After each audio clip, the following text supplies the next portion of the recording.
We wanted to have a place where we could go, sit, be comfortable, talk nerd stuff. And so we started a comic book store. So my local comic shop, Haven Comics, has just celebrated 20 years of business here in Huntsville. And I wanted to sit down with the owner, Josh, and see what it's been like running a comic shop for the last 2 decades. I'm Josh Olive. I've owned Haven Comics now for 20 years. I've had some partners along the way, but I've been here the whole time. And it's one of the best places in the world. It's certainly the best comic book store in Madison. So one of the interesting things I wanted to know from Josh was how he first was introduced into comic books. I always liked comics. I got my first comic books out of a grocery sack at a yard sale when I was a kid. Flipped through those, read those. First book I ever read was X-Men 133, Wolverine Alone Against the Hellfire Club. Blew my mind.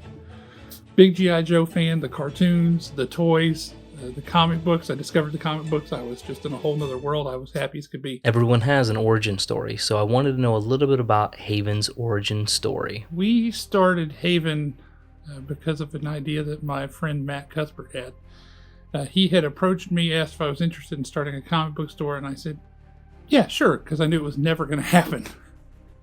Then a couple months later, he called and said, hey, I'm down here at this store, and they're trying to get rid of all their comic books. Would you come look at them? So I went down there. We looked at them. This guy was clearing out over 30,000 comics, and he was just desperate to get rid of them because he was a sports memorabilia guy that somebody had talked into doing comics, and he didn't really know anything about them or care. So we suddenly acquired 33,000 comics thereabouts. And we used my friend Damon's garage to store them in because he had just built a new house. And so we just filled up his garage for 6 months. That was in September, October. And then we had all these comics, so we had to do something. So we're going to start a store. And so we got a place. There was a shopping center being built out. We got a space in there. And that's how Haven started. A whole bunch of comic books and some friends and a buddy's garage. And we actually sold comics from Damon's house before we opened the store officially. Ingrid Gorey was the first person that ever bought anything from Haven Comics, and that was at Damon's house. But yeah, we officially opened April 2nd, 2001. We didn't open April 1st because we didn't want people to think it was a joke. In retrospect, we should have picked a Friday or Saturday and made a big deal of it, but we didn't know what we were doing at the time. So it was like a random Tuesday that we opened on April 2nd, 2001. Yeah. Now, Haven Comics is a very unique name for an LCS. Most of the times we get something very gimmicky, but I really wanted to know what was the meaning behind Haven Comics. When we started Haven, we went round and around about what to name it. It's a big part of the thing you don't think about, right? I'm going to start a business. Well, what do I call it? And you got to pick a name, and the name should mean something, right? So why did we pick Haven? We wanted it to be a place where you could go and you could hang out and you could be yourself, and nobody was going to bother you. Nobody was going to hassle you about it. You're a comic book nerd, you're a video game nerd, movies, board games, whatever. It was a place where you could just be yourself and nobody was going to bother you about it. And Haven has evolved a lot over the years, but that one element is still the driving force behind it. And so for me, the thing that means the most to me is the people that I've met, the friendships that I've made. Weird to say, but lives that I've influenced. Not just me, but we've got a staff of people here at Haven who are wonderful people. These are people who have become such dear friends to me.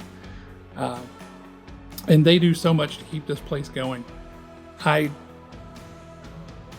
would hang out with them if Haven didn't exist. Haven is what brought us together, but it's not necessarily what keeps us together. We've become friends on our own.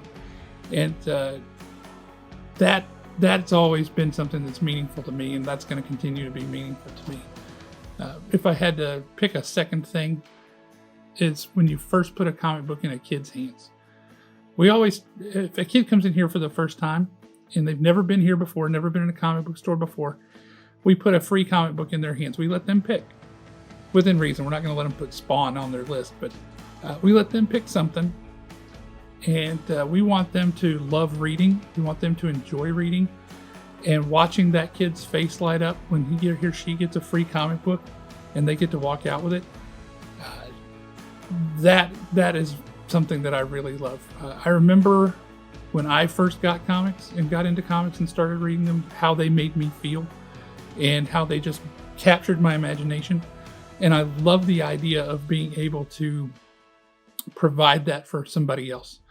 2 decades is a long time to run a store, especially a local comic shop in the rise of internet shopping. But I wanted to know, have there been any big changes in comics since the early 2000s? 2 decades long worth of comics and owning a comic book shop. When we first opened up, the Ultimate Universe was coming out at Marvel, and that was a big thing. They were rebooting everything, so you didn't have to know 40 years of continuity to jump in and read a book. CrossGen was starting up.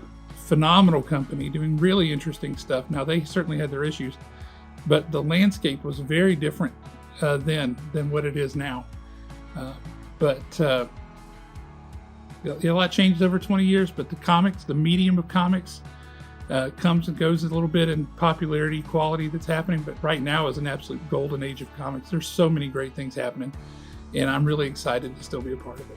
Now, we always see the positive sides of comic books and local comic shops, but I really wanted to know, what are some struggles that comic shop owners face, and what are some things people could do to help prevent those issues? Yeah, I think one of the things that would be really interesting for people to know, because it seems that most people, it doesn't click. People think if you own a store, you own a comic book store, you must be filthy rich, because stores just inherently are these money generating machines. First of all, comics are not that. If you're getting into comics to get rich, you should have chosen better in life.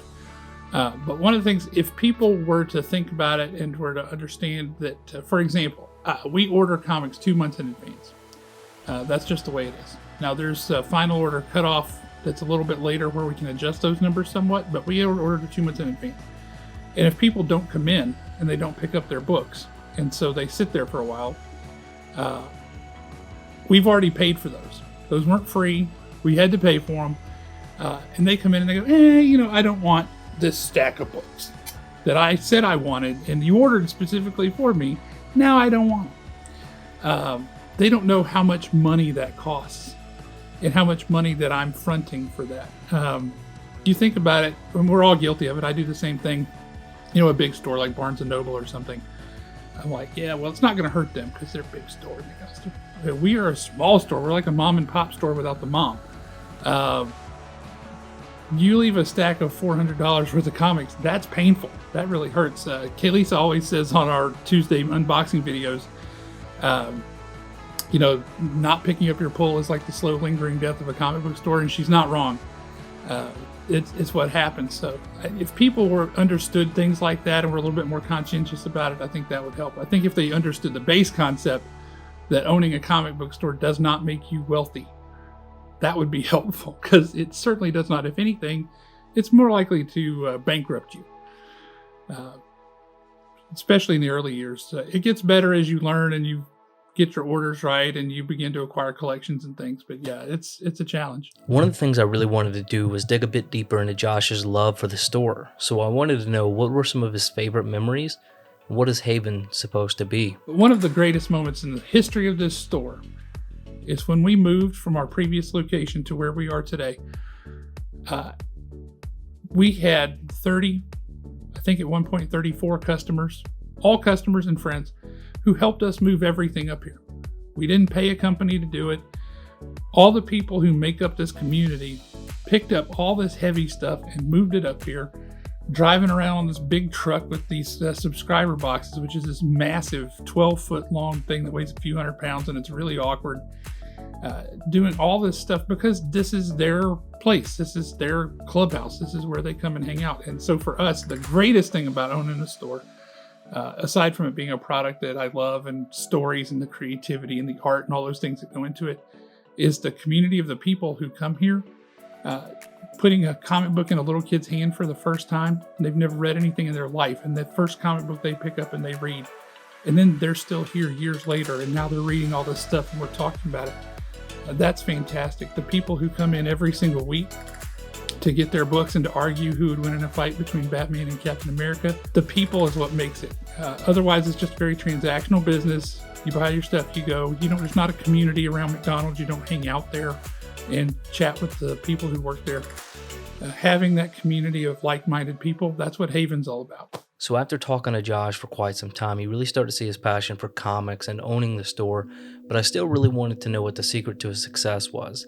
He's had this shop for 20 years, and with everything comics have been through, brick and mortar stores have been through, he's still been successful.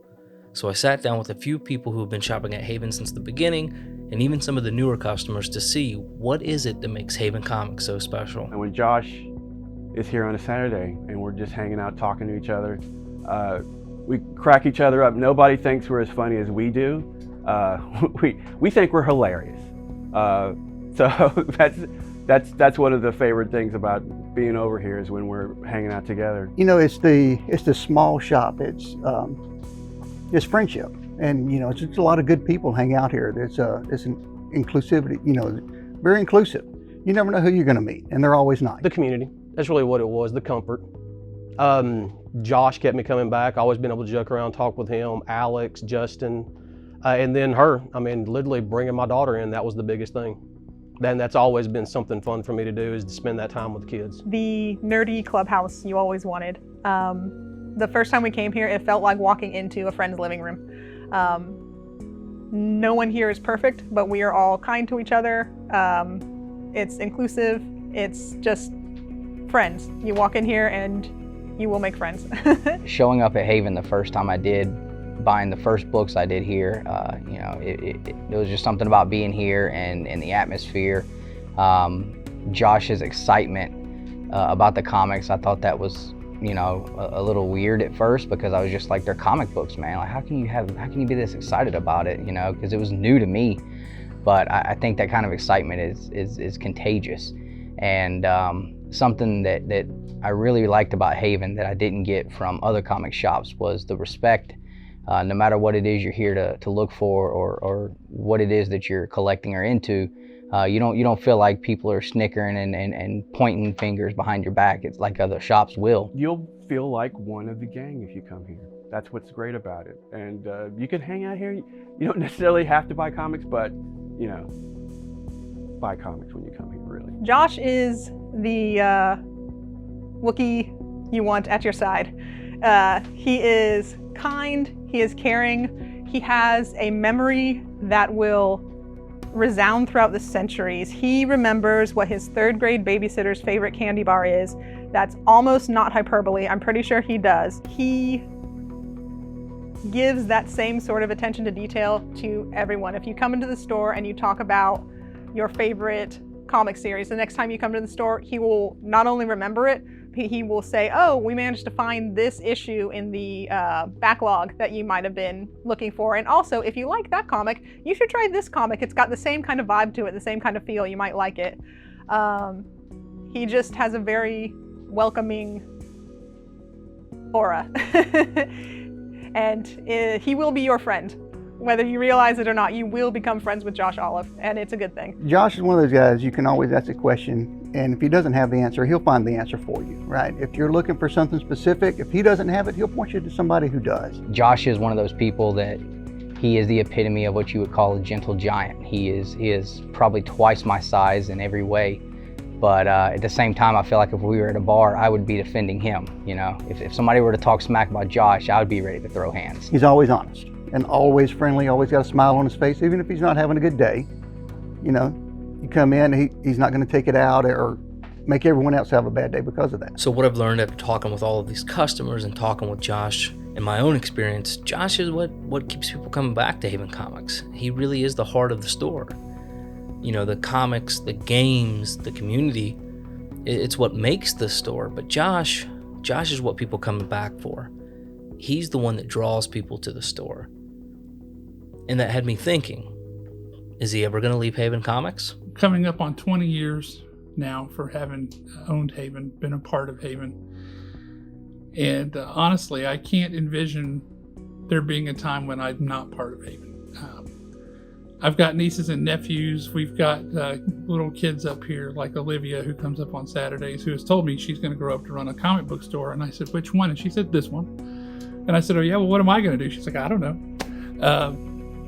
So we got people waiting in the wings who want to take the place over. But I'm I can't envision a time in my life when I'm not part of Haven. I'm not saying I want to have my ashes sprinkled around in the back issue bins, but because I think that we don't have enough room in the back issue bins for that. But I can't see stopping. People have asked me, I've had opportunities to move, and one of the things that has held me back is I don't want to leave this place. I love it too much.